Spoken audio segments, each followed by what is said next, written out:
Menjelang Tahun Baru Imlek, sejumlah warga Kampung Cina KM7 Jalan Talang Buruk mengaku merayakan Imlek dengan sederhana disebabkan berdekatan pemilu.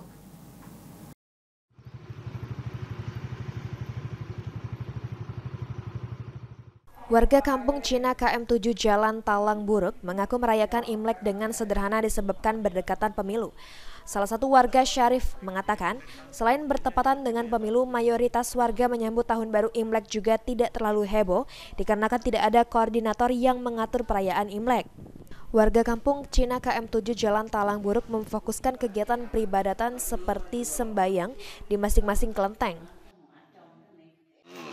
Selama ini tidak ada koordinator dari RT juga kan, jadi dibiasa-biasakan aja. Kalau meriahnya sih tidak, biasa-biasa aja.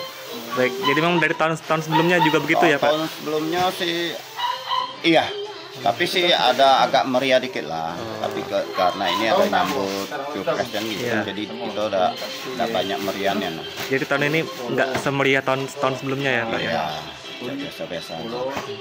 Jadi fokus kita sembahyang ya Pak ya? Sembahyang gitu ya, negara kita ini aman kan, pilpres pun jalan lancar gitu kan. Dalam menyambut Tahun Baru Imlek, warga Kampung Cina KM7 juga